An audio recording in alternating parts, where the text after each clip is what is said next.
Hey, fellow Giantiers, Joseph was like our spirituality with a twist. So we wanted to do this series on like cult psychology. This was our response to like events of the world and just what's going on, but also like a deeper thing, trying to get into like, is there a deeper part of human nature that we're exploring with this? And we really have been doing this series, and we're into this part where we're talking about authority, especially, I guess, from the cult point of view, what you might call charismatic authority, but other kinds of authority too. Uh, um, and it's interesting because we're using the work of this great sociologist, Max Weber, to do this. So that's what we're up to, right? And we're continuing on these episodes around looking at authority. And the thing that struck me on this, Daniel, I learned a lot doing these episodes. So Yeah. thank you to you. Thank you to everybody else who would be listening to this. We both do our preps around these things and our thoughtfulness around these things. And like, I really learn, you know, Yeah. Yeah. and this has been a deep one for me. It's material I'm kind of familiar with, but some of it like just a long time ago and maybe not with this much depth. And what really struck me about this, I grabbed this book over here, a little bit up to the mic. Camera's not going to get it good. It's Buddhist philosophy. And it's one of these Tibetan Buddhist books. Who's it by? And it is by, well, Daniel Kozart and Craig Preston are the translators, and it's Jamyang Shabyaz, root text on what they call tenets. Okay, so it's a weird part of the Buddhist world. I like this part of Tibetan Buddhist culture, Buddhist Tantra culture. What they try to do in things like this is they try to say, how do people think? Different kinds of people. So they'll go through and they'll say, well, what do Hindus think? And what's their psychology like? And they, in other versions of this, there are people who did these kinds of things in China. And they would go like, well, what do Taoists think like? And what's their psychology? We And used to what do this do here, Eric. Confucius? What's that? We used to do this here. There was a whole campaign around it. Now, I don't know if they were just trying to sell bracelets and swag, but it was called WWJD. What would Oh, Jesus do? yeah, that thing too. And this is coming up in our episode. What would Jesus think of this stuff? Ooh, interesting question. What would he actually think?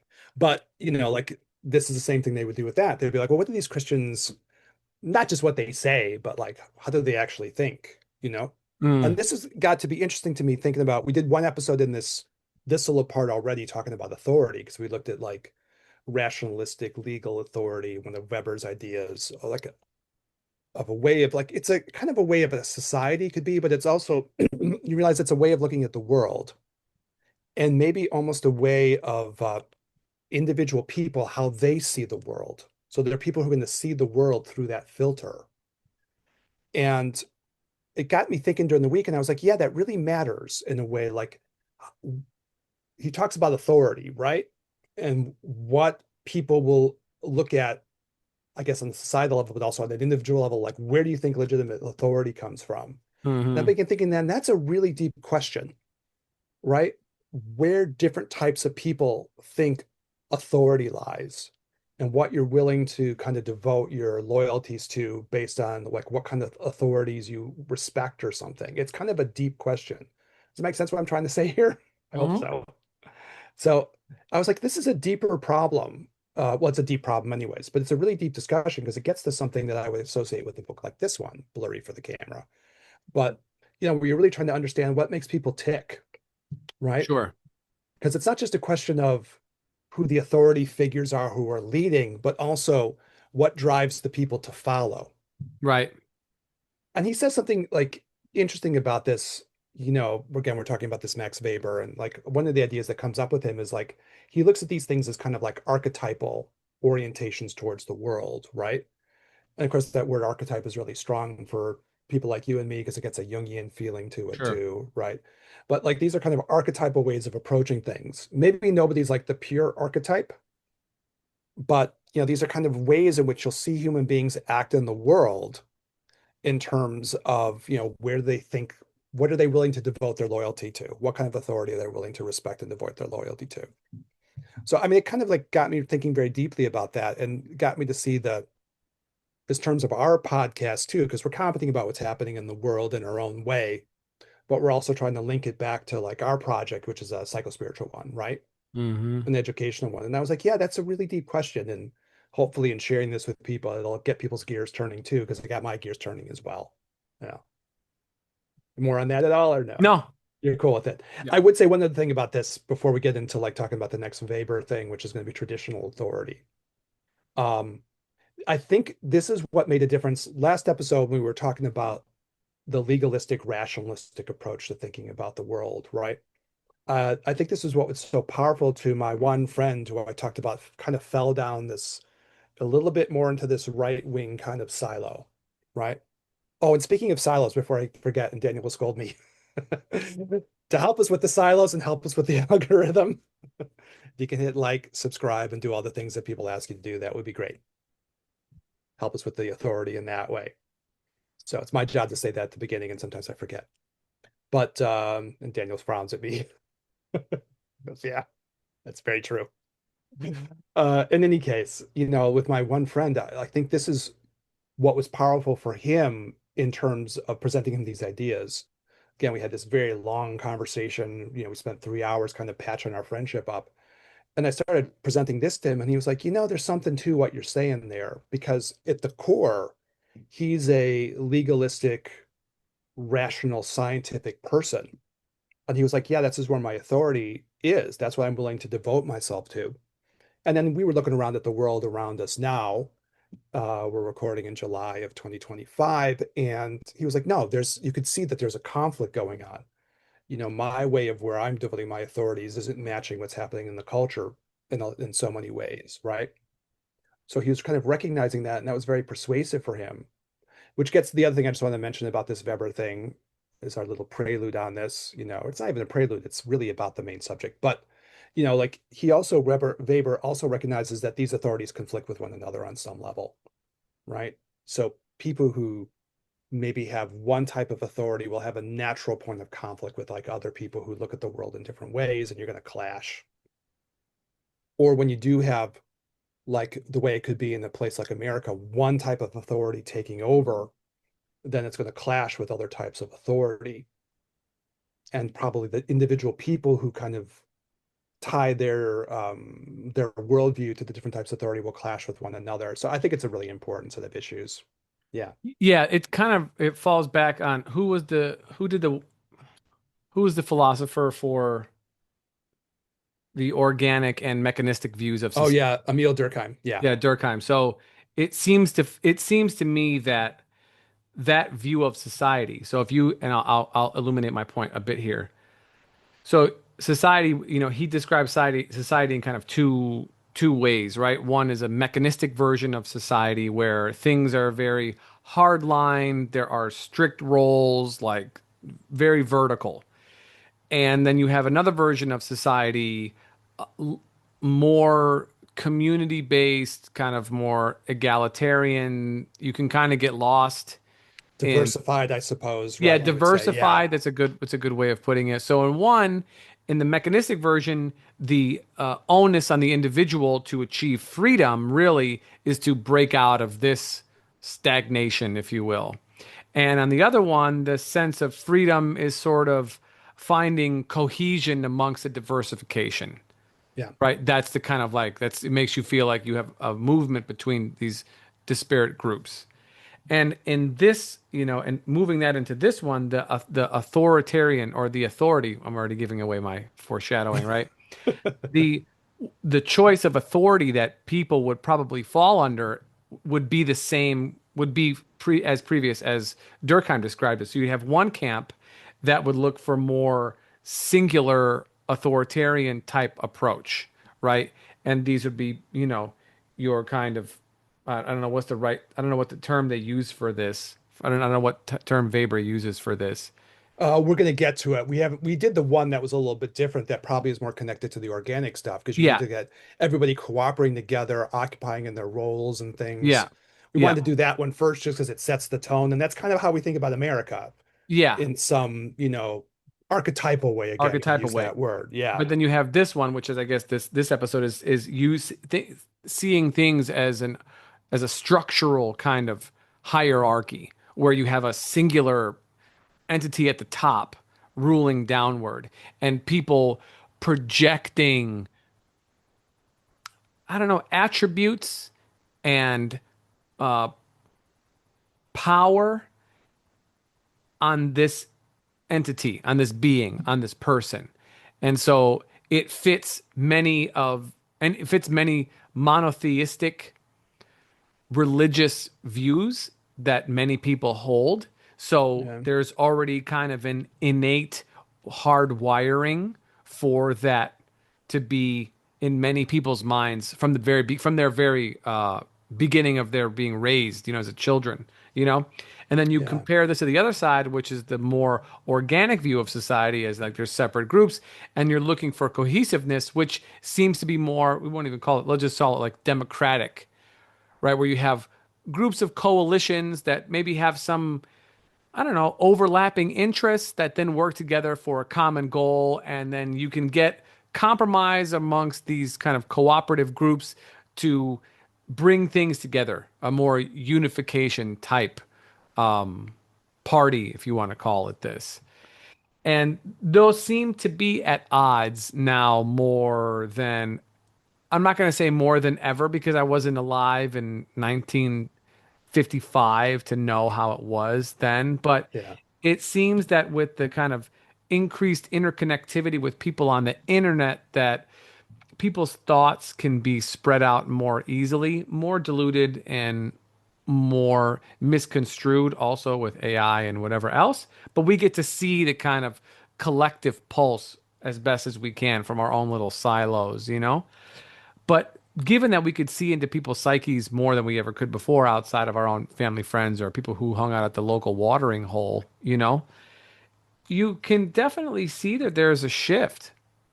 There are people who are more willing to accept a singular ruler, you know, and other people who are definitely not willing to accept that at all.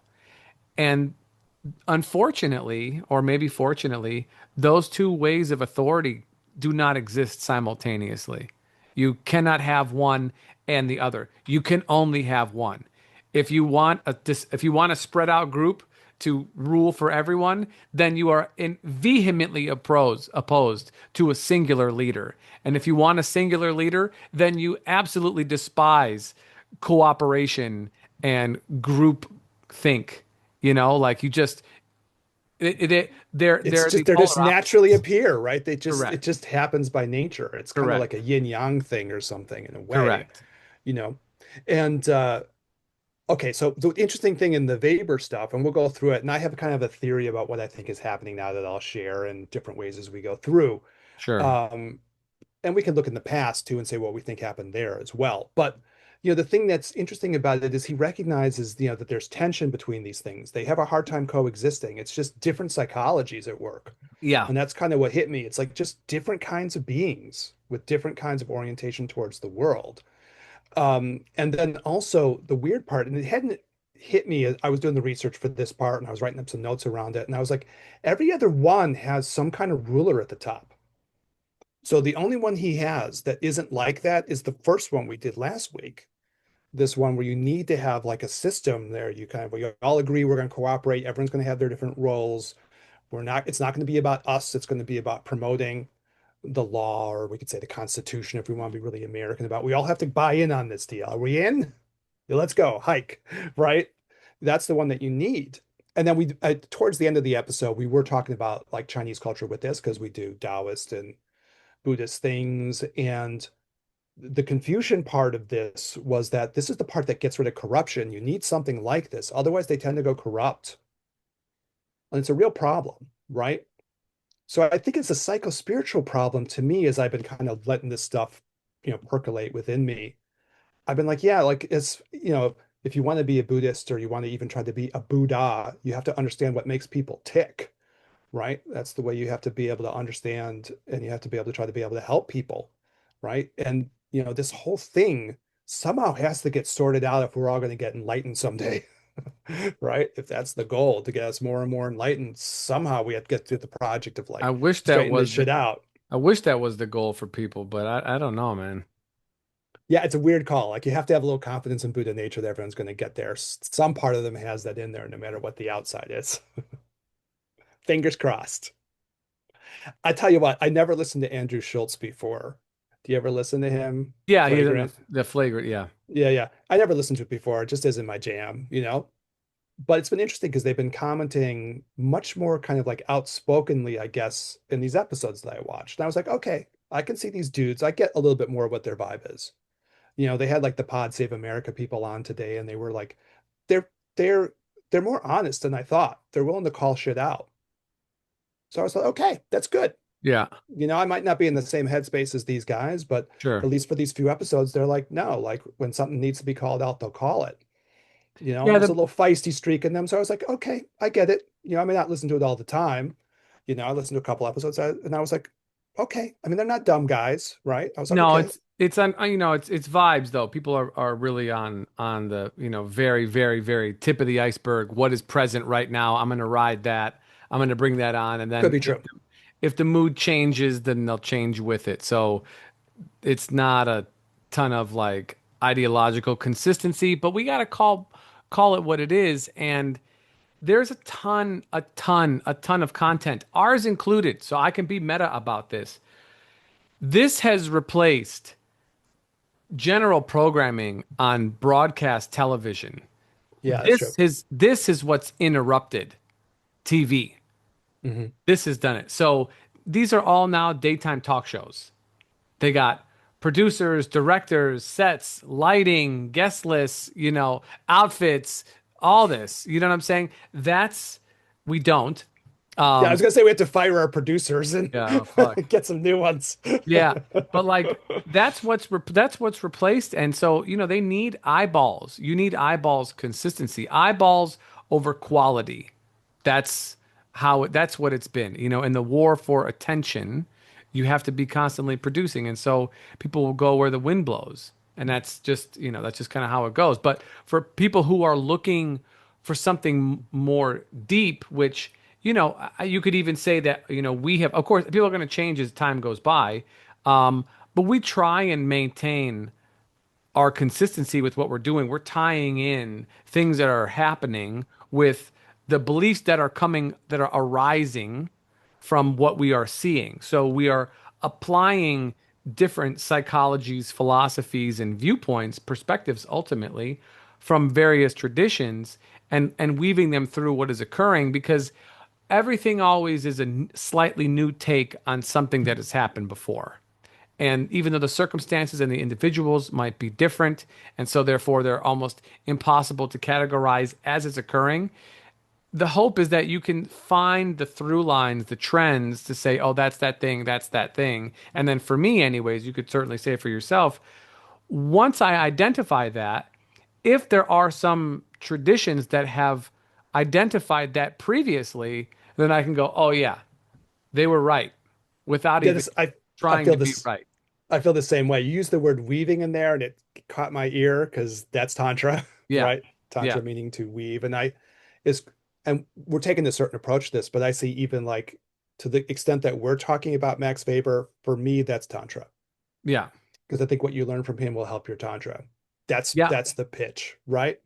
You know, and if it's Carl Jung, we did episodes on that, or if it's like different spiritual kind of perspectives that we've talked about, and we still have a lot of stuff to talk about. We've been doing this for 5 years. We still haven't talked about like Correct. all kinds of shit that we have to we haven't Yeah. done Taoist stuff and like we had stuff to talk about. But in a way, you can make them all Taoism or all Tantra or something. Yeah, for You know, sure. eventually all knowledge has to come together, right? And that's Yes. what's going to empower us to like have good insights into ourselves and the world, And that's the hopefully that's transformed ourselves, hopefully help the world, right? yeah, it's the illumination of delusion, or at least what we see as delusion.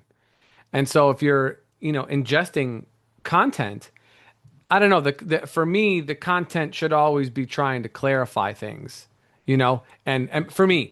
clarification and empowerment. Like take the wisdom and help people see more clearly because it's very hard to be enlightened. And this, so, shout out to our conspiracy theory people who right now are like running around with their hair on fire, you know, Mhm. um, because they attempt to do This is this. we should say this. We're recording this during Jeffrey Epstein time, right? If that's what Yeah, you're getting to, yeah, there's like this yeah, is a big definitely. crisis moment of what's going to happen around people who've invested a lot of energy in A this. lot of energy, years, Yeah. that like that crowd, those people have been wanting clarity on something for such a long time, and it's important for them. And it's important for everybody for multiple reasons, number one. But number two, that kind of focus on that particular thing, while useful and necessary in order to make change as a society and say, we're not going to accept this, that there are not other mini societies within this society that are outside of the moral code that we all hope to have for each other. We may disagree on, how to do the tax code for whatever, but we all agree that like there's certain things that are like no nos, no, you know, and that kind of helps a bit with like social cohesion in a sense. But it's also clarifying for what reality looks like. Even if we see things differently, there's some things that we all see with the same lens. And this opportunity for people to kind of like free themselves a little bit, I think was taken away for a lot of people because they thought that they saw something there. They were reading tea leaves as things were going on for so many years, and they were like, okay, this is real. This is reality. This is the cabal that we're talking about. This is the archons. These are the powers. These are the deep state. This is all the bullshit that is keeping us, under wraps. This is the pyramid that is under the eye of the pyramid. You know what I'm Mm. saying? We are these uneducated, under privileged people without any clearance of security or anything, and we're fucking tired of it, and we could smell it. And here's our opportunity. And now it has been, it's like, yeah, no, go fuck yourself, And so it's difficult because you want people to have that kind of intensity on the vast aspects of reality that we're all in. Like, open it up. Be this pissed off about everything. I know that's hard to do. We don't have that much energy or that much Mm. time. But, like, in Well, there's a general, decent amount of things to be pissed off about. You can oh, yeah, spread for that shit sure. around. But, like, have that kind of like intensity and use it in other places. I'm not saying let this go by any means. I'm not saying let this go. Fuck those people. But also, you have to expand it a little bit further because you're not going to, I personally believe you're going to have a very hard time finding self development in a world that you find infinitely confusing. That's just me. Mm. That's a kind of an interesting way to close on that. Yeah. Yeah, I'm like we're not doing news of the week, but we are recording in a time when this stuff has like come to kind of a head, right? The Epstein thing has come to a little bit of a head. Maybe they'll come to other heads later on. And I'm thinking paying attention to it more than maybe I've always been a little bit paying attention to it, but paying Sure. attention to it more, I'm empathetic to why people want answers for that. Hmm. It's bizarre to say that we need a Me Too about pedophilia, but hello, folks, we Hello. probably do, Yeah. right? Especially to the extent that it's like a rot within like the system in which we live, Yeah. And again, I'm not going to join the Andrew Schultz fan club or anything, but like at least I was impressed with the fact that okay, there are people who are asking questions and they were being honest Hmm. and feisty, and so maybe there's little reasons to be optimistic within what's going on, right? Sure. Yeah. Yeah, yeah. But I agree. Like you need to have, if you look at like again, we go meta and then we talk about stuff, but like presenting this is like hopefully a way that you get the clarity about what's happening in the world, chip away at different parts, look at it from different angles, and it clarifies for us, right? Yeah, work on ourselves and hopefully be able to turn things outward and be able to be more productive and like evolving the world in better ways. Yeah. There's a little ambition for our little podcast. There you go. There it is. Always I gotta just want always gotta ignite the bodhicitta. yeah, it is a bodhicitta thing. You're right, Daniel. Bodhicitta is this, for people who aren't familiar with the term, it's a Buddhist term that means you're seeking improvement for yourself to be also of help to others. That's the basic gist. Mind of enlightenment, right? I was listening to something and he said, imagine that he's like, how long would it take you? How long can you imagine that it would take you to walk somebody towards the best version of themselves, the most enlightened version of themselves? He didn't use the word enlightenment, but he just said to help them free themselves from all the things that afflicted them. How long would that take? He's like, would that take 10 years? Just one person. 10 years? 100 years? 1,000 years? 100,000 years? How long would it take one person? He goes, now multiply that by all the beings on the planet. He Mm. goes, you still have that same desire to do that for every single person. He goes, how long would that take? He's like, the desire to see that to the end, that's bodhicitta. Yeah. That's true. And I Hmm. was like, yeah, I like that.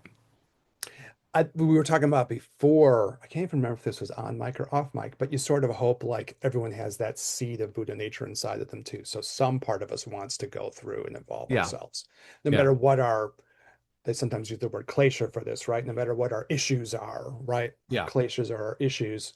There's some part of us that is striving, Yeah. for something better, right? Let's do this All right. Vapor thing. We have Yeah. about 15 So minutes.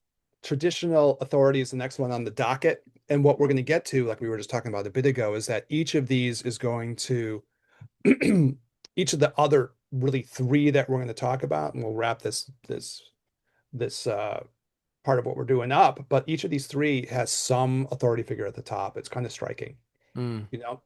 So traditional authority, uh, you have some ruler on the top that is sort of the master of that system, right? So you have someone on the top who's the personal master. And as I was looking at this, it's interesting. One of the things that was pointed out is like you don't call the people around that person like their staff or something. Everybody is like subjects to this authority.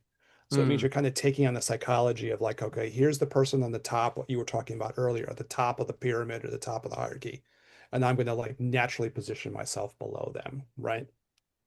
Which I think is just intrinsically spiritually problematic. You can't position yourself below someone else in that way. There's just an inherent toxicity in that, but we'll explore it as we go, right? mm, Um, and so, that's one part of it.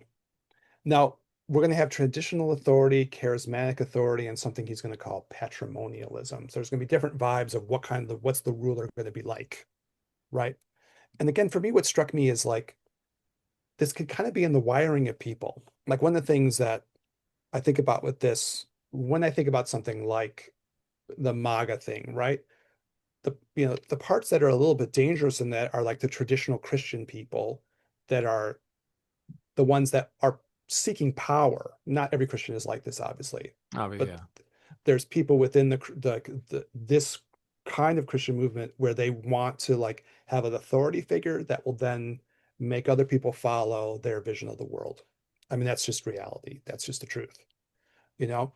So, that's what struck me about this. You can have that kind of thing. And then what for those kinds of people, what's up with them is that they put so much value in the tradition, whatever that might be. If you're a Christian nationalist, you put so much value in Christianity that's like part of where your authority is. And then the person that's going to take the power to execute that is the person that you're going to put the faith in, right? Mm, So it's a certain way of like looking at the world. Now, the thing that's interesting about this that Weber points out is that the authority figure then also has to be bound by that tradition. So in a true traditional authority, that person on the top also buys into that tradition, right? mm, And to a certain extent, that tradition also binds them. So we can argue, I don't think that's what's happening here. Though I think there are people who maybe want America to look more this way, right? And they want a strong, powerful figure to exert that power to make it go that way. But the thing is, like in a true version of this, the archetype, everyone's on the same ballpark within this because the person who's in that position of authority also believes in that same tradition. So this would be someone like if you're a Christian nationalist, you want a strong Christian leader who then would also be in some ways curtailed by that tradition because they're going to have to follow it. I mean, I think that's an interesting observation. And the true version of it, even the person at the top doesn't have like ultimate authority because the tradition is sort of a check on them. mm, So I think that's a subtle point, right? To me, when I look at like what's happening in America now, I just don't think that the person on the top buys into that. He no. doesn't have the view of that. He's not a true Christian person. But I think there's people around him, if we're just like talking about what's happening in the world right now as an example, it's kind of like a case study almost, right? Mm, For us as diagnosticians. I think there are people around him who believe in that, and they want to impose that kind of authority. But I just don't. I think there's a disconnect almost. I think there's people who want to have it go that way, but the person actually in charge and maybe other people within this coalition of people don't think that way. But there is a part that's governed by traditional authority, right? And they're trying to exert a lot of power to make things go this way. Yeah. So the other part that's interesting about this is that like legalistic law, we were talking about legalistic authority and this whole idea we all buy in like, okay, let's agree on a code of laws and we'll all try to follow them. And in a way, like what you were talking about, that has to bring a diverse group of people together, but we'll all buy in. Okay, we may not agree with each other, but we're going to buy it on this code of laws. So the point that Weber makes around this that I think is also interesting is that the kind of legalistic thinking tends to get minimized Hmm. because the more important thing is the tradition, right? So in a way, if like, and it's actually on some level understandable, right? If I'm like really, really, if I'm really in the mindset of like a Christian nationalist, if I'm going to try to do the Buddhist thing and understand where they're coming from, right? Their deal is Christianity, and that version of Christianity that I'm adhering to is much more important than any legalistic authority. So in a way, I can like blow past that legalistic authority if I'm following the higher authority of like the tradition. Does that make sense to you too? Mm-hmm. It like it drives people. Then you can see that the motivation of what you're doing becomes different. You know, even if you're just trying to understand it, Right. right?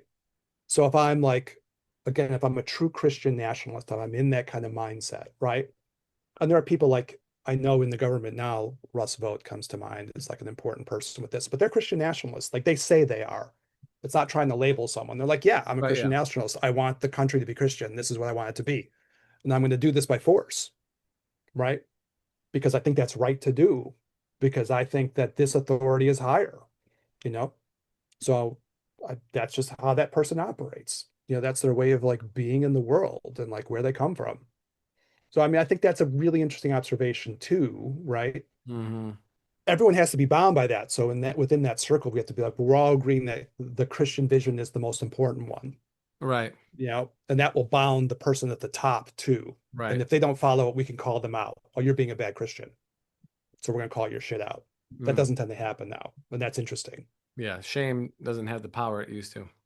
So it's either because, and like I was talking with my one friend, we've been kicking her this around, and I've been, again, he went from a little bit more into the right, and you can see he's entering back into this space where we can talk more. It's gotten into like a spot where like, okay, let's really talk. And I was like, he was like, well, you know, we kind of agreed. We both proposed it at different times. He was like, well, you know, in a certain sense, maybe it's people trying to use each other.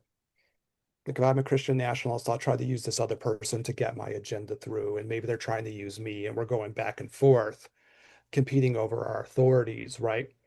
And we're, you know, there's going to be clashes between us too, but okay, for the time being, we're each trying to use each other.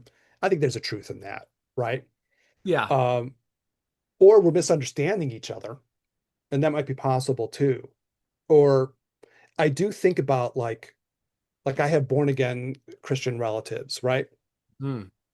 Nice people, but we have a hard time getting along now. I'm not going to lie. Like there's lots of tension in the family, you know? And it's going to be a problem. And I think for a while we're not going to get along as well. That's just going to have to be the way it is for the time being. But After they after they're born again, do they have a first birthday party or how does that work? Do they start their age over again? um, well, there was a big celebration. Do they have to wear diapers or like um, I'm trying to imagine my Aunt Fern having that. they I don't know how to do that. not to be not to be offensive, but I think that if you do that, you should have at least one day per 1 year, you know. So one day you just lay on your back and drink formula and poop in a diaper, and then the next day you learn how to walk, and the next day you learn how to talk. You know what I'm saying? You went there and I'm going to let you do it. Mm. Day 13 and 14, you're just like a total asshole. You're going through puberty. Yeah, that's right. You're just like, You're I don't really want to do this. moody. I hate you. Ah! Their 80-year-old mom's like, what is happening? What? Just the volume on the music is blaring through the whole house. That's right. That's right. Um, you know, the irony of my family is it's my dad's siblings. It's so crazy because my dad was the most legalistic, authority-minded person, and he really tried to instill that as a value. Whether I was perfect in or not, I don't know. I Sure. have a lot Yeah. of my own ideas.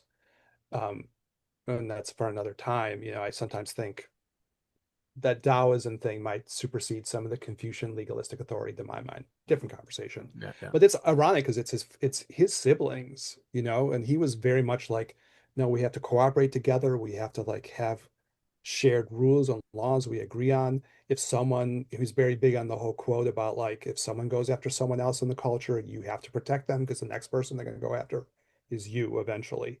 Mm, He's really into that whole right. Well, yeah. philosophy. Like that, like they came after these people and I did nothing. They came after these people and I did nothing. And eventually when they tried to get to me, there was nobody else When left. Louis F left, yeah. Yeah, he was really into that.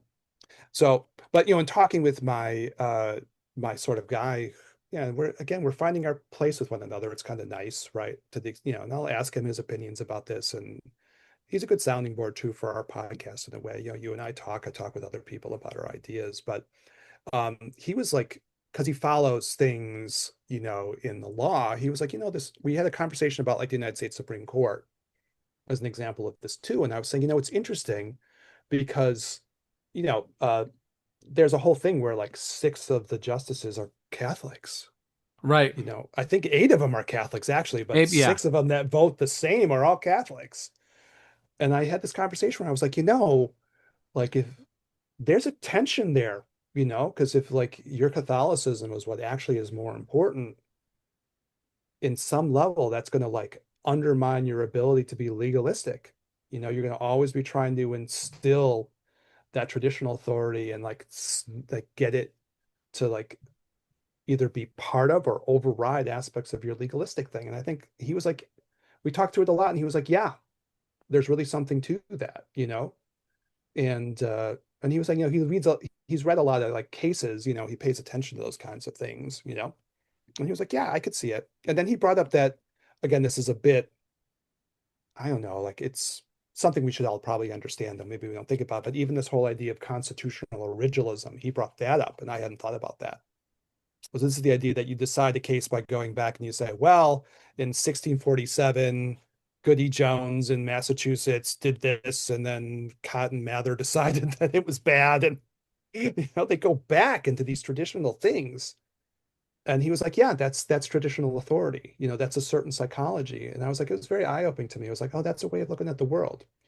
And he was like, yeah. And then he was the one who brought it up. He said, that's Christian stuff, because that gets into the idea that we're going to go back into the tradition and say it's a Christian culture, and all those old decisions are rooted in Christian ideas, and we're just going to like use them to decide what's happening now, and we're going to like and plant them forward. And I was like, that's pretty profound, bro. Because And he's scary. when you get to Weber, it clashes. Like it's hard to hold those two at the same Right. time. Yeah, they don't function in the same space. Yeah. Yeah, it's wild. Yeah. Okay, so the other part about this, and this is going to be across a lot of these ones, once you get a person who's sort of like the person at the top, this happens a lot. But what Weber points out too is that the ruler can delegate authority to like the underlings, but then he can scapegoat them too. That's happening a lot. Mhm. But the thing that's interesting about it, like I don't think of like Trump himself, as being like a traditional authority person because he just doesn't care about No. tradition. He doesn't have that's not his No. value space. No. But And it does make me go ahead. Yeah, I'm sorry. well, it's hard to know in some of these other countries where this is the rule and the law. I'm thinking Hungary or Russia. Like we're not involved in their political day to day to know how, I don't know enough about Yeah. the day to day existence and their media and how they do their, how they live their life essentially to say, oh, this is happening here or there. I'm just not that well versed in international. I Uh, imagine every culture is going to have its own version of what shit's going to look like, right? correct. Correct. I was listening to it's a good podcast. This episode, they did something like the Court of History, and they were doing comparisons between America now and Germany in the 30s, because everyone's making those comparisons. And I mean, the striking thing was, I mean, it's not Germany in the 30s. It isn't. So when you say that, that's not right. Yeah. And that sounds hyperbolic, and it almost becomes less persuasive somehow if you're always Correct. making those comparisons. Like that was Correct. really violent. Yeah.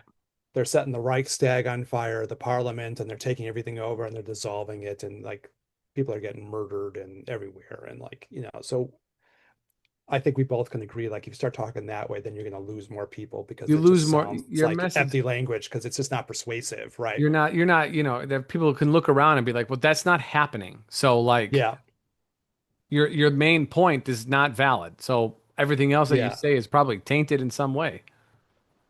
yeah, because it just seems like you're using hyperbole and you're just Mm. like just throwing things and it reads empty. Right. But the other point they made was, okay, when you do cross-cultural comparison or cross-historical comparison, if you set Germany as the bar, then like, you're never gonna get anything else that's totalitarian Right. because it's like so extreme, it's the goats of totalitarianism, Yeah, there you right? go. So what are you gonna do, that everyone can be the goat, So, but they were like, yeah, there's still things that you have to be concerned about, even though you wouldn't make that false comparison. Right. But like the thing that got me about it was when I started to really try to get into the psychology of this for me, because again, we're trying to understand like the Buddhist part of this to me, like, well, how do people think if you're a traditional authority person? How is it that you think? And if Weber's describing this accurately, and he seems to be doing a lot of interesting observations, when the person at the top starts scapegoating, you're kind of okay with that because it's sort of part of that traditional authority model.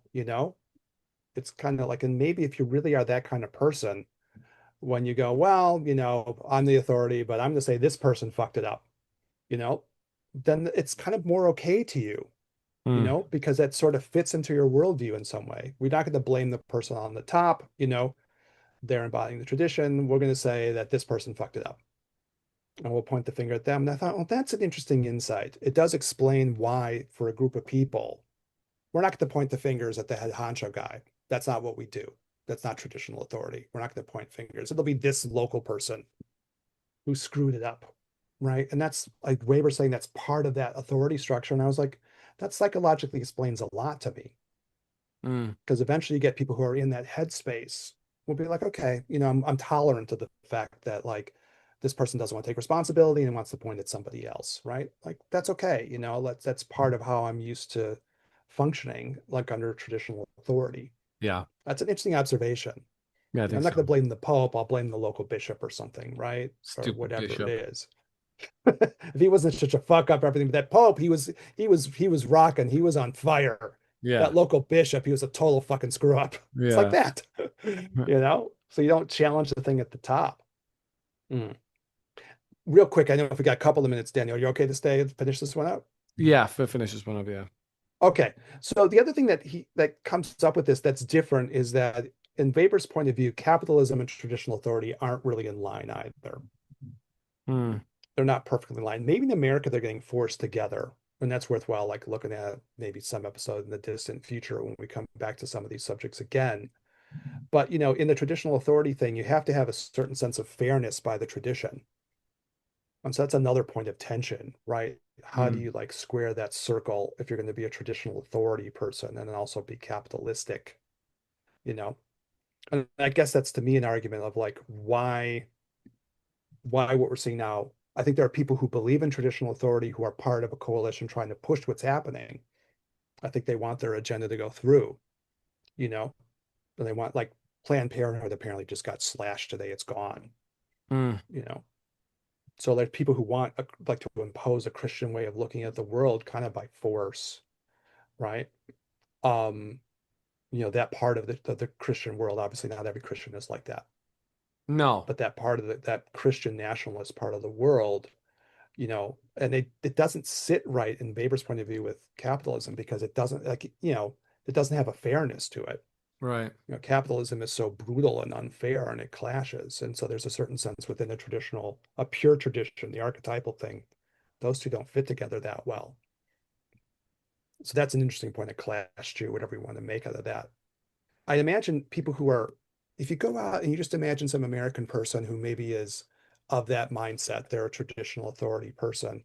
I think somehow and maybe in their mind, when they see what they see as traditional authority going on, they're projecting that feeling. Okay, this is going to be traditional authority. In that traditional authority, that's going to make the world more fair for me. I wonder if that's part of the psychology of that. You know what I'm saying? Mm-hmm. I see someone that I think is I'm projecting that traditional authority thing onto this person, whether they are or not, but I'm projecting that there. Maybe instinctively, because I'm a traditional authority-minded person, I think, okay, this shit's going to get more fair because that's what a traditional authority person does. But it's not going to get more fair, No. right? Traditional authority and capitalism don't fit together. So it's not going to like like we're going to find out in the end, which probably be a point of disappointment, I imagine, but I guess we'll see. But eventually we realize, oh, wait a minute, this shit isn't getting put together in a more traditional authority kind of fair way. That's not happening, you know? Hmm. And it's kind of like almost like one of the guys I was listening to was comparing to like a Robin Hood thing. I'm a traditional authority figure. You can't steal all the money. That's against traditional authority. We have to Right. rebalance things. That's the mindset. So I wonder about that projection aspect. Oh, I'm seeing this person as a traditional authority person. So that means they should want to bring fairness. But instead you get like not that. And maybe on some level it's probably confusing for you because you're Well, seeing the world through that prism and it's not turning out the way you would instinctively expect it to go. I feel like any kind of authority is inherently opposed to fairness. Well, maybe like, I mean, to the extent that we're trust and Weber in this, he says like this has a certain thing that's supposed to guide people, right? You're supposed to say, hey, you're not supposed to screw over everybody all the time. You have to have something that's a little bit more fair. You're skeptical. Yeah. I am too. Yeah. But anyways, like if this is a mindset and the way of looking at the world, you would get it. I'm casting my vote for somebody. I'm a traditional authority person. I think this person's going to like reinstate my values. I would almost like expect on some level that a kind of a more sense of fairness or something would be part of that. And then you're not going to get it, and then however you rationalize that or whatever you do is kind of interesting. All right. Well, we took a psychological journey. I think stuff is Yeah. interesting in that. I find the Weber stuff interesting. It's been thought Yeah. provoking for me. Yeah, I agree. And then a certain sense of developing compassion because I'm like, I could look at my relatives and go, okay, they're traditional authority people. They think this is what's happening Right. and they think the world is going to become more fair and then also more in their own vision of things, which I would be Yeah, against, to probably be that. honest. More that one. More that I one. would I would impose my shit on the people, but it's going to be more fair, Yeah, I'm gonna help you. Don't worry. Yeah. Well, if you have Christian values, you're like, oh no, we'll get some Christian values in here. There'll be more fairness. There'll be more whatever. Yeah, I think they probably think that way. You're shaking your. I Yeah. don't think it's going to happen, but No. no. No. But I mean, I got a bridge I'm selling if people are interested. You can but email I, us at ginandtantra@gmail.com. or hit us up on the gram.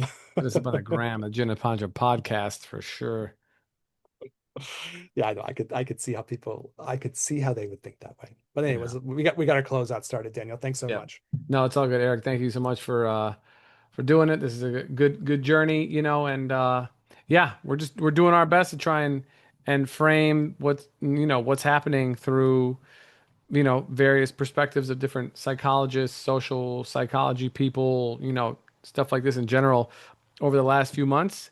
As the intensity, it feels like the intensity of things has really picked up, and there are traditions that have views on the world as we interact with it. And I think it's important to, see through as much as you can in order to understand what's happening. Obviously, we're always growing, we're always learning new things. We're doing, Eric and I, we're doing podcasts. People are listening, they're taking in other things. We're never the same versions of ourselves, and society is always a new version of itself too. So there's this constant, for me, what I think is a constant kind of like catching up and then moving ahead. Like as my skills grow, then kind of like the world around me becomes crazier, and then I have to level myself up and find a new place that I can be balanced and get the things that I find to be useful in it. Because in the West, any capitalistic society, it's infinite growth. That's the only way that it thrives is with infinite growth. If you're, projected to grow 2% over the quarter and you don't grow 2.5%, then you're going to lose value in your company, which makes no sense technically speaking, but that's just how it is. It's sentiment. You know what I'm saying? So from a personal perspective, we also have to have some level of growth that exceeds or at least equals, right? We have to keep up with inflation. We have to equal what is going on around us. And sometimes it takes us in different journeys and to look at different things so that like my mind changes and my perspective also changes and develops because people will have different questions. And if you have any different questions, please feel free to leave them in the YouTube section, the comment section of the YouTube channel. Hit us up, ginandtantra@gmail.com or on the gram at the Gin and Tantra podcast. But, people's questions evolve, right? So I'm I not, like the image that you used of like leveling up because if the world gets more chaotic, the responsibility that I can at least control for myself is I have to level up to yes, meet yes, whatever craziness is happening in the world to keep my own sanity, keep myself growing. Like yeah. that's a truth, And I right? gotta, and I gotta keep it a buck. Like I hear in my own mind sometimes, like with what we've been doing, it's like this is not what we used to do, or this our this podcast in particular. And I'm gonna argue with myself, a because I'm crazy, but b because I think it's a thing to say, is that like this is what we do. This is not it's not the same thing. It's always going to change. It's never going to be the exact same way as it was before. So these are conversations that Eric and I are having between each other, that we talk about throughout the week and whatnot about what's going on and this and that and why is this happening and and fortunately there are many, many, many, many people who have commented on society and have been doing so for thousands of years, and it means to help illuminate what's going on so that ultimately we can turn that light back and illuminate what's going on within ourselves and then how we fit and where's that balance.